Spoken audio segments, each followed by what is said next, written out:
गायब भी हो जाती थी। शायद आप लोगों को ध्यान भी नहीं होगा। आज हमारे बीच में धर्मेंद्र जी बैठे हैं, इनको वो मंजर आज भी याद है। आज हम बड़े लकी हैं, हमारे बीच में रॉयल्टी अचीवर भी बैठे हैं,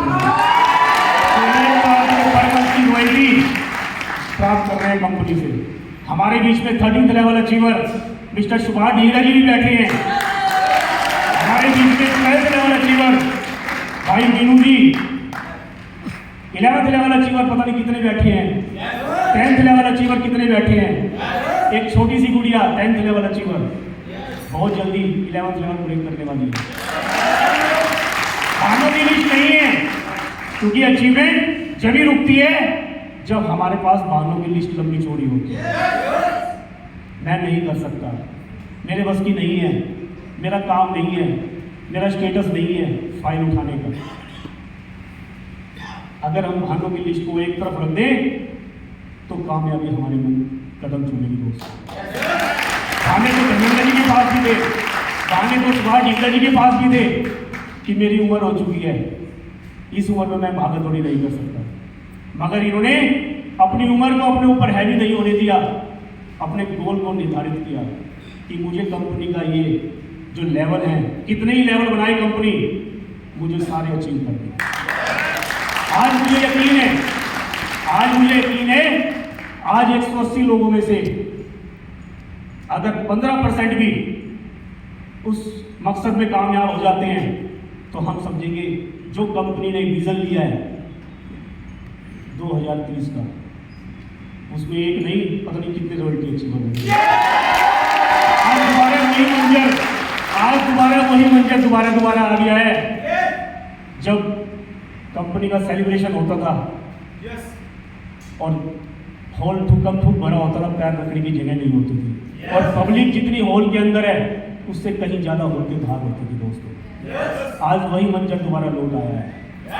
क्यों लौट आया है? क्योंकि आप लोगों ने कंपनी के ऊपर विश्वास किया तो कंपनी ने भी उस विश्वास को कभी टूटने नहीं दिया। जो कंपनी ने बोला टाइम से पहले उसको फुलफिल भी किया। आज मैं आपको बता रहा था आपकी डॉल्फिन कंपनी क्यों शुरुआत हुई। दोस्तों, कंपनियां तो बहुत थी, कंपनियों के टारगेट भी थे, कंपनी की मैनेजमेंट को कभी देखा नहीं था आप लोगों ने। लोग कहते थे मैनेजमेंट कहाँ है कंपनी की, लोग कहते थे लीगलिटी क्या है कंपनी की, लोग कहते थे लीगल सर्टिफिकेट्स कहाँ है कंपनी के, लोग कहते थे प्रोडक्ट्स क्या है कंपनी के, ज्वाइनिंग अमाउंट क्या है कंपनी की। मैनेजमेंट हो तो मिलेगी ना आप लोगों को। मैनेजमेंट तो सिर्फ पेपर्स में होती थी। एक ही लक्ष्य होता था कि हमें कुछ समय मार्केट में रुकना है और रातों रात मार्केट से गायब हो जाना है। सेकंड, अगर कंपनी लीगलाइज है तो अपने लीगल डॉक्यूमेंट्स देने में कोई दिक्कत तो नहीं होनी चाहिए दोस्तों, नहीं होनी चाहिए ना। अगर कंपनी लीगलाइज है, टारगेट तो हमने भी दिए हैं, मगर टाइम की बाउंडेशन नहीं होनी चाहिए क्या? हमने वो टाइम की बाउंडेशन भी खत्म की। कंपनी का मेन प्रोडक्ट्स का अमाउंट, ज्वाइनिंग अमाउंट इतनी हैवी कर देते थे, अगर एक मध्यम परिवार का व्यक्ति कंपनी के प्रोडक्ट खरीदकर अपना भविष्य सुरक्षित करना चाहे तो वो नहीं कर पाता था। अगर करेगा भी तो या तो घर के जेवर गिरवी रखेगा, घर के पशु को बेचेगा, कहीं से कर्जा लेगा, उसके बाद कंपनी में ज्वाइनिंग करेगा। फिर अगर ज्वाइनिंग कर भी ली गलती से, कंपनी के टारगेट्स इतने हैवी होते थे, मंथली टारगेट दिए जाते थे, अगर आप एक महीने में इतनी सेल नहीं करेंगे तो आप जीरो पर आ जाएंगे। होता था ना ये। इन सभी बातों को देखते हुए, सभी बातों को एनालिसिस करते हुए माननीय Shri Pradeep Jain ji, CMD Dolphin group of companies, 22 अगस्त 2003 को आपकी डॉल्फिन कंपनी का जन्म हुआ। आज भी हमें याद है जब 22 अगस्त 2003 को आपकी कंपनी का मार्केट में जन्म हुआ, लोगों ने हमारे ऊपर भी उंगली उठाई, क्योंकि लोगों का काम है कहना और हमारा काम है सुनना। एक कान से सुनो, दूसरे कान से निकालो। लोगों ने हमें भी बोला जैन साहब रातों रात भाग जाएंगे। लोगों ने आज ये भी बोला जैन साहब 5 लाख रुपए आ गया आज आपके पास, 2 महीने का खर्चा तो आपका निकल जाएगा परिवार का। हमने भी एक कसम खा रखी थी, हम तो यही रहेंगे, आप लोगों का पता नहीं आप लोग यहाँ रहेंगे नहीं रहेंगे। और आज हमें कहते गर्व होता है दोस्तों, जो कहते थे जैन साहब 2 महीने का खर्चा तो निकल गया, आज उन लोगों का पता नहीं और हम सक्सेस के 21 साल पूरे करने वाले हैं। तो दोस्तों 22 अगस्त 2003 को जब आपकी कंपनी का जन्म हुआ, हमने सारे उपट खत्म किए। पहले तो लोग कहते थे कंपनी भाग गई, तो हमने अपने आप को आप लोगों के बीच में लाके बिठा दिया। हमने अपने भागने के सारे रास्ते बंद कर दिए। जो लोग कहते थे मैनेजमेंट भाग जाएगी, आप लोगों के बीच में आ गए तो हमने सारे रास्ते बंद कर दिए। सेकंड, अगर कंपनी लीगलाइज है, अगर कंपनी लीगलाइज है तो अपने लीगल डॉक्यूमेंट देने में दिक्कत नहीं होनी चाहिए दोस्तों। हमने वो सारे लीगल डॉक्यूमेंट्स आप लोगों को दिए जो कंपनी को लीगलाइज करते हैं। हमने ऑनलाइन दिए, आपको ऑफलाइन दिए। तीसरा, हमने प्रोडक्ट्स की वैल्यू को इतना मिनिमम किया, अगर एक मध्यम परिवार का व्यक्ति अपने भविष्य को संवारना चाहता है, अपने परिवार के सारे सपने पूरे करना चाहता है, हमने प्रोडक्ट्स की वैल्यू को इतना कम कर दिया ताकि हर एक व्यक्ति प्रोडक्ट्स खरीदकर डॉल्फिन कंपनी में काम कर सके। हमने भी टारगेट हमने भी दिए कि ये हमने पोजीशन बनाई कि अगर इतनी सेल होती है तो इतना मिलेगा, इतनी सेल होती है तो इतना मिलेगा, मगर हमने टाइम की फाउंडेशन को हटा दिया दोस्तों। टाइम की फाउंडेशन नहीं रखी। आप पहला स्टेप 1 दिन में कीजिए, 1 हफ्ते में कीजिए, 1 महीने में कीजिए, डिपेंड आपको करता है। टेंशन फ्री होके, माइंड फ्री होके काम करें। आप जितना आप माइंड फ्री होके काम करेंगे उतने ही अच्छे रिजल्ट आएंगे। तो दोस्तों आज सक्सेस के 21 साल पूरे हो रहे हैं और माननीय श्री प्रदीप जैन जी की जो एक सोच थी, एक विजन था, आज धीरे धीरे करके हम एक स्टेप ऊपर बढ़ रहे हैं। आपकी ग्रोथ के लिए कुछ भी करना पड़े हम वो सब करेंगे दोस्तों। हमने भी अपने आप से कसम खाई हुई है। जिद्दी हम भी हैं, जिद्दी तो हम भी हैं। वो कहते हैं डीटीएम के लीडर पागल हैं, पागल ही क्या सकते हैं, और डीटीएम लीडर्स ने ये साबित करके दिखा दिया है। यहाँ पर कोई पढ़ाई लिखाई मायने नहीं रखती, चाहे अंगूठा टेक हो, चाहे एजुकेटेड हो, चाहे कम पढ़ा लिखा व्यक्ति हो, अचीवमेंट्स की झड़ी लगा रखी है दोस्तों। आप लोगों ने कोरोना में वो मंजर भी देखा होगा 2020 का, जब चारों तरफ लॉकडाउन लगा हुआ था, हाहाकार मचा हुआ था, लोगों के इनकम ऑफ सोर्सेज खत्म हो चुके थे, दुकानें बंद हो चुकी थी, बिजनेस ठप हो चुके थे, मगर आपकी एक ऐसी डीटीएम कंपनी थी जिसका शटर ऊपर उठा हुआ था। लॉकडाउन में भी कंपनी ने जो अचीवमेंट्स थी वो सारी टाइमली थी। चाहे हमें कैसे भी करना पड़े, कुछ भी करना पड़ा, हमने आपका पे आउट नहीं रुकने दिया दोस्तों। बहाना तो हमारे पास भी था, हम भी आपका पे आउट रोक सकते थे, मगर नहीं, हमारी ऐसी इंटेंशन नहीं है दोस्तों। हमने तो लॉकडाउन में भी रॉयल्टी टाइम पे दिया दोस्तों। 2020 के बाद 2021 भी आया, उसमें भी हमने यही काम किया दोस्तों, क्योंकि डीटीएम कंपनी की एक सोच है, कर भला तो हो भला। अगर हम किसी के लिए ऐसा सोचेंगे तो भगवान भी हमारे लिए अच्छा ही सोचेगा दोस्तों। आज जो अचीवर्स मेरे यहाँ बैठे हैं, अपना गोल निर्धारित कर लीजिए। आज अगर हमें आगे बढ़ना है, सक्सेस होना है, अपनी डाउन में हमें अचीवमेंट्स की झड़ी लगानी पड़ेगी। डाउन को सिखाना पड़ेगा। कई बार क्या होता है, हम डाउन को नहीं सिखाते, डाउन हमारे ऊपर डिपेंड हो जाती है। अगर हम डिपेंड रखेंगे अपने डाउन को तो उसकी डाउन भी आगे डिपेंडेंट हो जाएगी दोस्तों। हमें सिखाना है। सेकंड लेवल पर ही हमने अपनी टीम को प्लान, शो द प्लान, उसको प्लान देना सिखाना है। 1-to-1 करना सिखाना है। आपके एरिया में 1 डे ट्रेनिंग प्रोग्राम होते हैं, उसको लेना है हमें। अगर हम अपने ट्रेनिंग प्रोग्राम से जुड़े रहेंगे तो हमें कुछ ना कुछ तो सीखने को मिलेगा। आज हम यहाँ पर सीखने के लिए आए हैं, आज हम सीखने के लिए आए हैं। कुछ मेरे भाई आज होटल से बाहर भी घूम रहे थे, आज भी गेट में ही घूम रहे थे। कुछ मेरे भाई आज अब भी होटल के रूम में बैठे हुए हैं, सीरियस तो वो भी नहीं है। हम ऐसे लोगों को लेके क्यों आते हैं? क्यों लेके आते हैं हम? बड़ा दुख हुआ मुझे आज देखकर। आज हमारे अचीवर्स भी रूम में बैठे हुए हैं। मेरी बात कड़वी जरूर लगेगी आप लोगों को, मगर कहे बिना तो मैं भी नहीं मानूंगा दोस्तों, क्योंकि अगर कड़वी बात नहीं बोलूंगा तो आपको लगेगी कैसे? यस दोस्तों, सीरियस हो जाइए। जब मैनेजमेंट इतना सोचती है आप लोगों के लिए, आप लोगों की भलाई के लिए तो सोचती है। यस अगर आप लोग सीरियस नहीं होंगे तो कौन होगा? ये नहीं कि हमें आपकी चिंता है, बहुत ज्यादा चिंता है।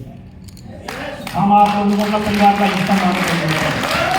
हम भी चाहते हैं कि आप लोग तरक्की करें, अपने वो सारे सपने पूरे करें जो आपने अपने और अपने परिवार के लिए देखे। दोस्तों, एक छोटी सी कहानी सुनाना चाहूंगा, सुनोगे क्या?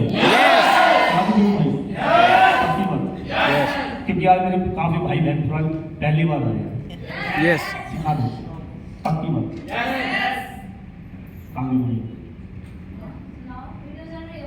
अच्छा चल रही है।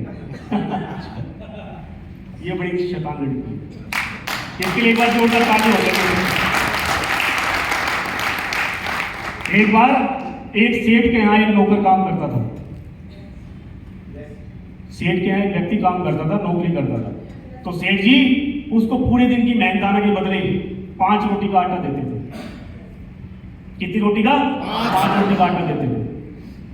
वो व्यक्ति शाम को आता, कमरे पर रोटी बनाता और नहाने के लिए चला जाता।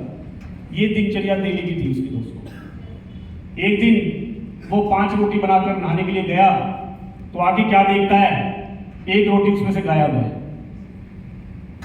व्यक्ति कंफ्यूज हो जाता है, कहता बनाई तो 5 रोटी थी, आज 4 रोटी कैसे रह गई? फिर वो अपने दिल को समझाता है, कहता है कोई बात नहीं, हो सकता है शायद मैंने 4 रोटी बनाई। 4 रोटी खाकर सो जाता है। अगले दिन फिर वही रूटीन शुरू हो जाता है। बनाता 5 रोटी है, जब आता है तो 4 रोटी मिलती है। एक दिन उसने डिसाइड कर लिया, आज तो मैं चोर को पकड़ के रहूंगा। तो 5 रोटी बनाकर वो बराबर वाले कमरे में चला गया। दोस्तों, तो देखता है एक चूहा उसमें से एक रोटी निकालता और जाने लगता है। व्यक्ति कहता है रुक जा भाई, तू मेरे एक हिस्से की एक रोटी क्यों ले जा रहा है? वैसे मैं बड़ा परेशान हूं। तो चूहा कहता है क्यों दिमाग खाली कर रहा तू मेरा? तेरे हिस्से की 4 रोटी है, 4 रोटी खा, मस्त रह तू। ये एक रोटी मेरे हिस्से की है। व्यक्ति कहता बड़ा परेशान हूं, दिमाग खराब हो रहा है। तो चूहा कहता है अगर परेशान है तो महात्मा बुद्ध के पास चला जा, वो तेरी परेशानी का हल कर देंगे। कहते पक्का? कहता हाँ। कहाँ मिलेंगे? फलाने पर्वत पर मिलेंगे। कहता ठीक है। व्यक्ति अगले दिन सेठ जी के पास जाता है। सेठ जी को कहता है जी मुझे कुछ काम है, मुझे छुट्टी चाहिए। सेठ जी कहते हैं ठीक है, चला जा। व्यक्ति अपनी पोटली बनाता है और चल देता है। चलते चलते रात हो जाती है, जंगल में से जा रहा होता है, तो रात गुजारने के लिए उसको जगह भी चाहिए। तो देखता है एक झोपड़ी में एक लाइट जल रही होती है। झोपड़ी का दरवाजा खटखटाता तो उसमें से एक बूढ़ी अम्मा आती है। बूढ़ी अम्मा को कहता है अम्मा मुझे रात गुजारने के लिए झोपड़ी में जगह मिल जाएगी क्या? मुझे आगे जाना है। कहते आजा बेटा, एक कोना तू पकड़ लियो। अंदर जाता है तो देखता है बूढ़ी अम्मा की 20-22 साल की जवान बच्ची होती है। वो काफी देर से देख रहा होता है।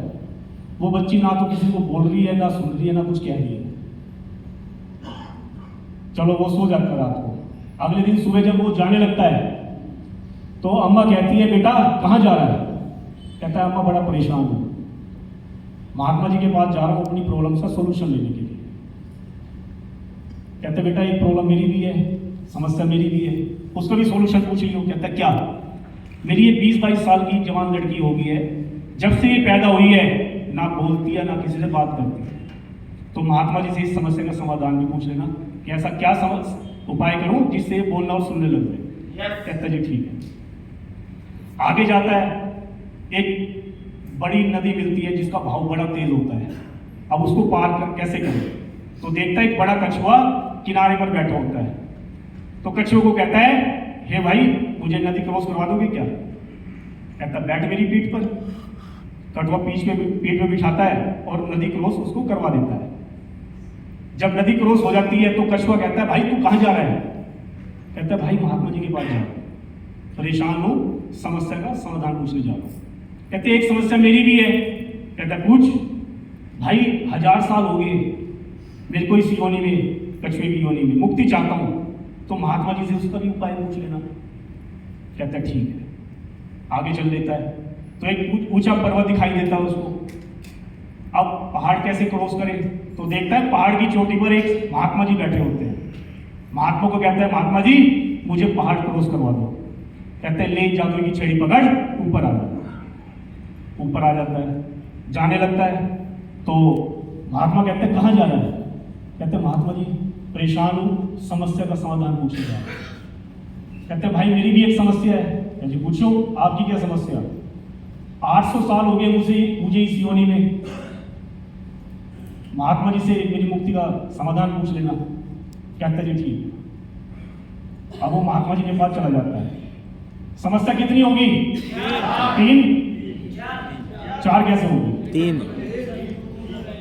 अच्छा 4 होगी। 3 या 4? 4। अब महात्मा जी ध्यान मग्न बैठे होते हैं। जब महात्मा जी आंख खोलते हैं तो महात्मा जी की भी एक कंडीशन है, एक व्यक्ति कुल 3 समस्या का समाधान पूछेगा। एक व्यक्ति 3 समस्या का समाधान पूछेगा। और समस्या कितनी? 4। अब वो महात्मा की समस्या को छोड़े जो ऊंची चोटी पर बैठे हैं, या उस कछुए की समस्या को छोड़े जो 1000 साल से उस योनि में है, या उस बूढ़ी अम्मा की समस्या को छोड़े जिसकी 20-22 साल की जवान बच्ची बचपन से ही बोलना और सीखना जानती है, या अपनी समस्या को छोड़े, इसी कंफ्यूजन में वो पड़ा रहता है। तो लास्ट में वो अपनी एक ही उस पर पहुंचता है निष्कर्ष पर कि मैं अपनी समस्या का समाधान जो पूछना था वो हटा देता हूं, कि मुझे 3-4 रोटी तो मिल रही है ना, मैं 4 रोटी में गुजारा कर लूंगा।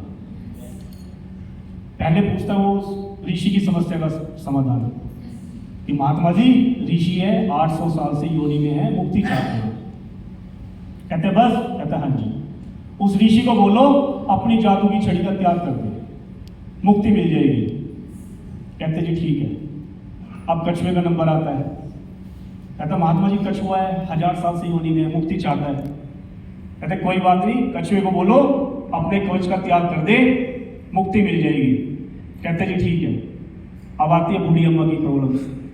कहते महात्मा जी बूढ़ी अम्मा है, 20-22 साल की बच्ची है, बचपन से ही बोलना ना सुनना कुछ नहीं जानती। कहते कोई बात नहीं, अम्मा को बोलो अपनी जवान लड़की की शादी कर दे, बोलना अपना आप सीख देगी। कहते जी ठीक। अब महात्मा जी के पास, ऋषि के पास आता है। तो ऋषि कहता है भाई पूछा? कहता हाँ पूछा। समाधान क्या? अपनी जादू की छड़ी का त्याग कर दो, आपको मुक्ति मिल जाएगी।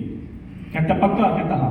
कहता फिर ये जादू की छड़ी किस काम की? एक काम कर, तू ही रख ली जादू की छड़ी। वो जादू की छड़ी उसको मिल जाती है। उसके पास क्या आ गई? पावर। आगे जाता है। अब कछुए का नंबर। कछुआ कहता हाँ भाई पूछा क्या कुछ? कहता हाँ पूछा ना। बोले बोलो। अपना ये कवच जो है इसको उतार कर फेंक दो, इसका त्याग कर दो, आपको मुक्ति मिल जाएगी। कहता जी ठीक। जैसे ही कछुआ वो कवच उतारता है, हीरे मोती जवाहरात निकलते हैं उसमें से। वो कछुआ कहता है मुझे इन पत्थरों का क्या मोल करना, क्या मोल करूंगा इसका, एक काम कर तू ही रख ली इसको। अब उसके पास पावर भी आ गई, पैसा भी आ गया, धन भी आ गया। अब बूढ़ी अम्मा के पास जाता है। अम्मा कहती है हाँ बेटा कुछ पूछा क्या समाधान? कहता हाँ पूछा ना। क्या? अपनी जवान लड़की की शादी कर दे अम्मा, बोलना अपने आप सीख देगी। कहते बेटा तेरे पास पावर भी है, तेरे पास पैसा भी है, एक काम कर मेरी बेटी से तू ही शादी कर। दोस्तों कहानी के माध्यम से मैं आपको ये समझाना चाहता हूं, जैसे उसने अपनी समस्या को एक तरफ रख दिया और दूसरों की समस्या को अपना लिया कि मेरी समस्या तो कोई बात नहीं, चल जाएगा काम, इन लोगों को जो समस्या है उसका समाधान होना चाहिए। वैसे ही आप लोगों को करना है। लीडरशिप क्वालिटी क्या होती है?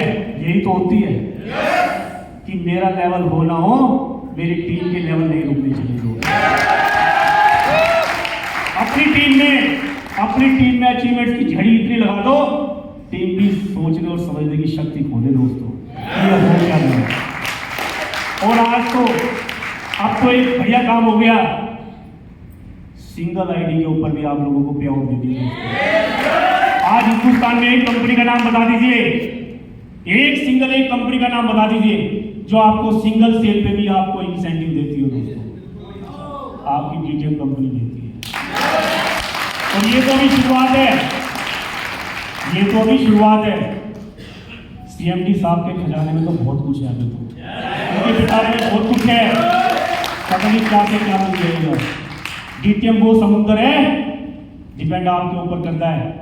आप एक चम्मच पानी निकाल रहे हैं, आप एक लोटा पानी निकाल रहे हैं, बाल्टी भर के पानी निकाल रहे हैं, डिपेंड आपके ऊपर करता है। हमने भी लक्ष्य बनाया हुआ है, जो आज ये ग्रोथ है इसको आने वाले 5 सालों में डबल ना कर दे तो हमारा नाम बदल देगा। ग्रोथ कैसे बढ़ानी है हमें पता है। आप लोगों को शायद ये भी नहीं पता होगा कि कंपनी आप लोगों के डाउन में कहां वर्किंग कर रही है। पता है दोस्तों, मैनेजमेंट नीचे से वर्किंग शुरू करती है, क्योंकि जब हमारे बड़े लेवल हो जाते हैं ना, बुरा मत मानना, मेरे यहाँ पे बहुत से लोग बैठे हैं, भाई बैठे हैं, जब बड़े लेवल हो जाते हैं हम डाउन लाइन की तरफ ध्यान नहीं देते हैं। ये बिजनेस नीचे से ही आता है। अगर हम टारगेट नहीं बना के चलेंगे, अपनी पर्सनल वर्किंग का टारगेट नहीं बनाएंगे, जब तक हम सक्सेस नहीं हो पाएंगे। आज अगर मेरा 6 लेवल हो गया है और अगर मेरी डाउन में आज टोटल 15 दिन की क्लोजिंग 50 की हो रही है, मैं बड़ा सेटिस्फाई हो जाता हूँ कि 50 की मेरी क्लोजिंग हो गई। 50 की क्लोजिंग से क्या आप सेटिस्फाई हैं? 300 लोगों की टीम हो जाती है और 50 की क्लोजिंग हो रही है, कुछ भी वर्किंग नहीं हो रही दोस्तों। हमें उस ग्रोथ को बढ़ाना है, उस क्लोजिंग को बढ़ाना है।